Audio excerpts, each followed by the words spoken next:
When there's no one left to fight, boys like him don't shine so bright. Well, I've got to say, first of all, thank you very much for having me here.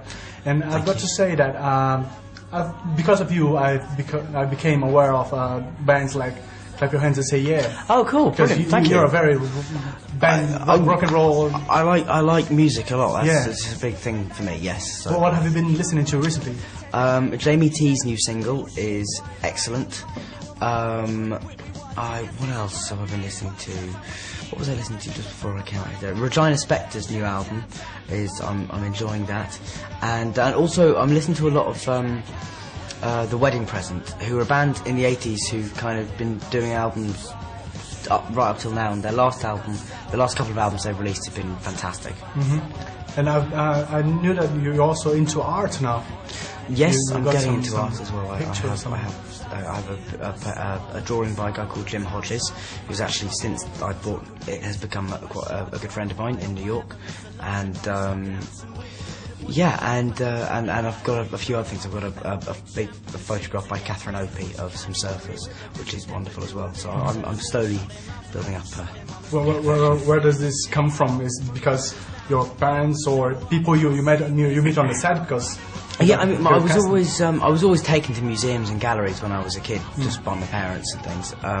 And so I think I've always liked art, but never really known much about it. But recently I have been getting into the whole world of it slightly more, and there's a lot of art I really don't like, and there's a lot of things about the art world that I don't like, but there's people. But I've been lucky enough to meet some fantastically normal, wonderful artists who are just good people and don't go in for all the pretension of that some other people can do.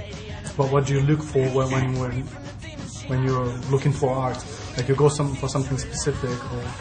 It's not so much something specific. It's more just if something's original and it just strikes a chord with me.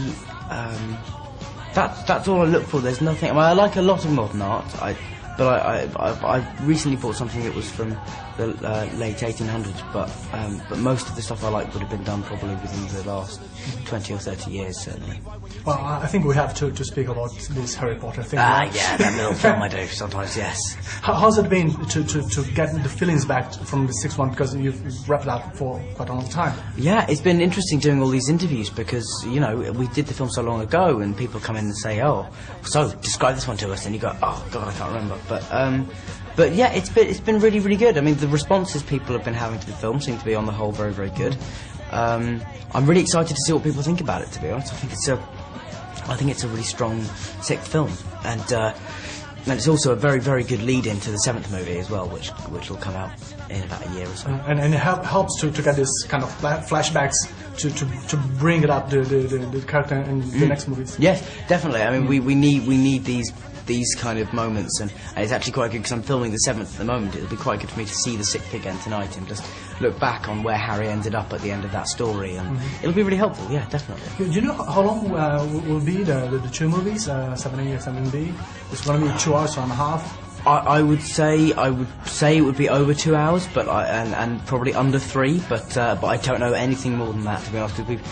We've got so far to go on it that I'm sure we'll have enough footage to probably make 2 8-hour-long films by the time we're done. But I think we're going to try and keep them down to about 2.5. I remember that I've seen you on Extras doing something completely different and even laughing at yourself. Yeah. How was it, and how did you get that? Do you like to laugh at yourself? Yeah, I think you have to. That's what makes me very proud of being English and being British, is the fact that we do. That's what we do as a nation. We laugh at ourselves constantly, and that's very, very important. And so yeah, I don't know. Yes, I mean I like to laugh at myself constantly, and also I think doing Extras specifically was a chance to show everybody that I do have a sense of humour, and that you know, I know that which I play in Extras is how some people think I am in real life. So it's you know, it's quite nice to be able to mess with that. Just to wrap it up, have you ever been to Brazil? Because you've been touring around all the time, and you've never been touring to Brazil for this one. Brazil yet, no. And well, please, you have loads of fans there. That's what so I've heard, ask people at Warner Bros. to be there next time. Okay, thank you very much. I will talk to them. Thank you very much. Okay, man, cheers. Thank you very much, Matilda. Thank you.